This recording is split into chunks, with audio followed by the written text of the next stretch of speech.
It's time for Ask Bryan anything about the draft. We are 3 days and 2 hours away from our coverage getting underway with Wolchuk and Broaddus and all the crew. Thursday night at 6 o'clock is when it will start, and our path to the draft is brought to you by Pluckers. Okay, we're getting right into it already. And I love what the 609 is asking over here, Bryan, because for the first time in 3 or 4 years, the consensus actually understands what the biggest need on this football team is and has been. And that's to guarantee you a damn running game so you get a dominant offense. Yeah. The 609 question for Broaddus: do any of the top centers come close to either Tyler Linderbaum or Creed Humphrey from a couple of years ago as prospects? Yeah, they. When you look at Powers Johnson, we've talked about it really to the point of, I would say, nauseum about his medical concerns, but you're talking about a 326-pound guy. Linderbaum, when you watched him at Iowa, he was undersized. He was probably a 292, 293-pound center that was really athletic. Humphrey out of Oklahoma, square built, left-handed center, powerful guy, active movement, all those things. When you're talking about these two top centers, and I could even include Frazier from West Virginia, Powers Johnson, Oregon, Barton from Duke, and Frazier from West Virginia, all powerful, all athletic. These are the types of guys, when you're looking at guys that can be plug and play, come in, reach a wide technique, if it's that one technique that's far on the outside shoulder of a guard, or reach that nose tackle that plays in between the guard and the tackle, play with power, be able to kind of handle those guys one-on-one. All three of those guys could do that. Your hope right now, I have Powers Johnson from Oregon higher on my board than Barton. I think the Cowboys, in a perfect world, would take Barton, Duke. There's that center, if it was available for them at 24. I'd rather have a player that I might not think is quite as good, but I get injury certainty as long as I still have a good grade on him. Yeah, the thing that Powers Johnson's deal with, there's some significant stuff, and we'll just have to see if the Cowboys can say, you know what, we can live with that. The thing with Barton, he's dealing with a rotator cuff problem that he's rehabbing right now. So that's going to be something, if you draft him, that you're going to have to deal with. Frazier had a knee injury himself, but it's something that he's kind of worked through. So, yeah, these guys all have their own little bit of warts. USA Today has the pick being Powers Johnson with Guyton on the board. The tackle from OU. Yeah. Would that be a hard choice for you at all? No, because I have Powers Johnson as one. When you see my stack tomorrow, I have him. I think I have him at 17 is what I have him. A lot of these drafts have an offensive lineman going to the Cowboys. How sure are you that it will be an offensive lineman on Thursday night? I'm going to say that I'm probably about 90% sure it's going to be an offensive lineman. What are the other scenarios looking like? I think the other scenarios could potentially be, if they traded back, maybe a linebacker. Okay. I think that would be something that you would have to look at. I don't think there's any other ones that would drive you that direction. But I would say the one that the linebacker one is the one I don't believe that they would take a defensive tackle. Murphy from Texas, he's that 3 technique. When we say 3 technique, that's the guy that plays, that defensive lineman plays on the outside shoulder of the guard right there, and it kind of attacks that upfield the way he's played as the 1 and the 3 both, but he's more of a 3 technique. I just don't see them, other than linebacker, would be another position that they would take over an offensive lineman.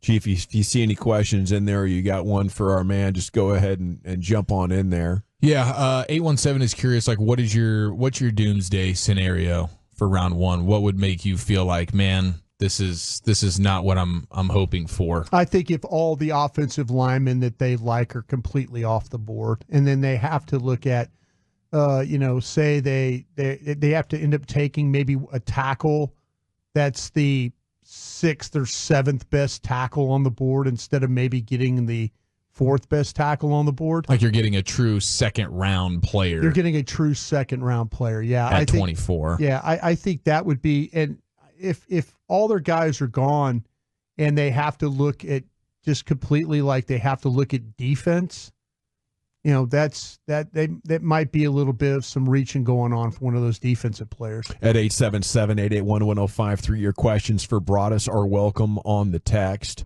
817 wants to know who is the CeeDee Lamb player for the Cowboys.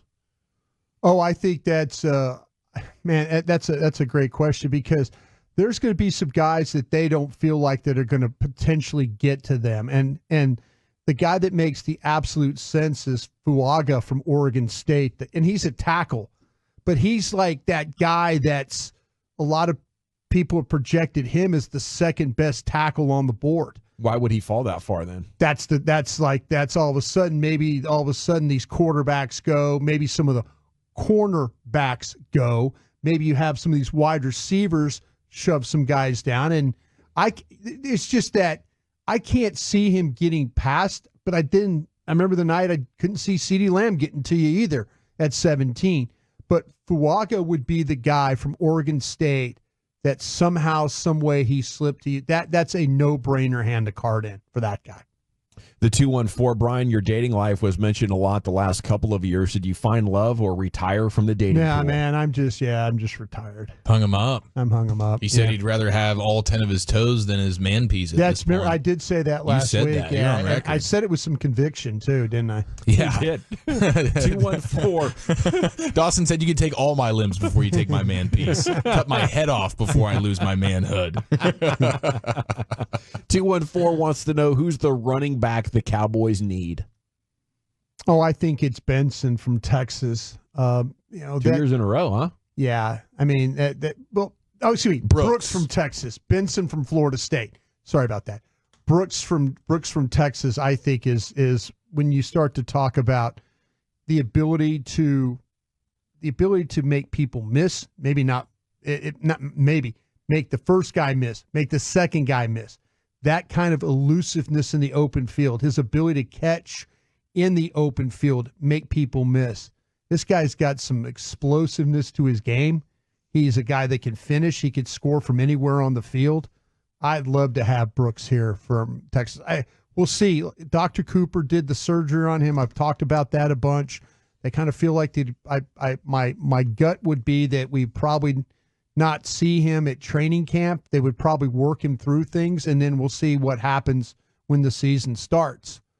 But, man, he is a hell of a player. He really, really is. 469, do the Cowboys, is there a position you think that might surprise fans that the Cowboys might feel like they need to address? Wide receiver, cornerback.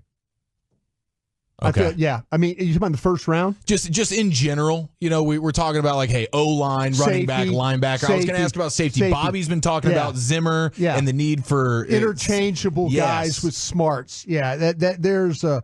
You definitely could look at the possibility of a safety there. I don't know if they would address the surprise position to me would be a wide receiver or a corner in the first round. If you said, give me a surprise position to pick, that would be it. But safety could be one that they could absolutely be one that they look at as well. 903, Brian, if you had to pick one for your offensive line, your choices are the Wooly Bully or Eric Chiafalo. Which one are you taking? For offensive line? Yeah. I'm probably going to take Eric. Thank you. I'm probably going to take Eric because I think Eric's probably a little bit better foot athlete. Willing to bulk up. Yeah, but we got to get the medical history for you, though, right? Not going to like that. We got back problems. We've got a knee problem. What else do we have problems with over there? You don't have a problem with heart, okay? You don't have a problem with attitude and effort. I can guarantee you that. Yeah, but what desire to win? Okay, I'm a foxhole guy. I can't. There's been times where I've watched you do shows and you're bending over like you're Tyron Smith, like something. Just getting a little stretchy stretch. Sometimes you got to touch your toes just to remind yourself that you can. You can. Okay, I think the Wooly Bully though. I think would be a guy. I think he would. Is he your one technique? I think he'd be a little slow-footed. Yeah, he'd be a good cap guy. You in your front office? I thought you meant like a cap casualty. He's getting cut. Yeah. I could say, I think I would take Eric just on athletic ability. I appreciate that. Yeah. Okay, which linebacker are you taking if you do trade back and you take a linebacker? Peyton Wilson. Yeah, you want the injured guy. You want the guy with all the surgeries. I do. Okay, if Wilson's gone, who's the second best linebacker? Is it Michigan's Colson or is it the Aggie? It's Cooper. The from Aggie. Texas A&M. Okay. Yeah, Colson's good. I think if they always talk about ceilings and floors, I think the ceiling for Cooper's probably a little bit higher. 469, what was your biggest miss as a scout? Maybe a guy that you thought he can't play and he ended up being a Hall of Famer. On the other end, I've always talked about Joey Harrington on the other end of that. You thought he could play. I thought he could play. And Joey Harrington was everything that you didn't want it. The quarterback, like I say, he went from being a guy that looked very talented and very skilled to a guy that once he got in the NFL, the game was too much for him. And that's sometimes sometimes you see that with players that they're good college players but never quite make it in the NFL because the game is too big. 469 Broaddus, where would you like to see the Cowboys address the interior of the defensive line in this draft? Yeah, McKinley Jackson is a guy that I really like, and you might have to go a little bit early for him. He's from Texas A&M. He's 326 pounds. One tech. Yeah. Okay. He's ready to just be you're eating up double teams. There's probably people that think of him more probably as a 4th or 5th round type of a player. You might have to, if you could get that extra pick, if somehow they trade back and they get the extra 4, that's where you might want to nab this guy. I think he's going to go a little bit higher. People probably don't have him high enough. I have him in the 4th round on my board. There's not many one techniques in this draft, but for the Cowboys, he makes a lot of sense. 609, does the fact the Cowboys brought back Adoga make you think they don't like what they've seen from Awesome Richards? I don't think so.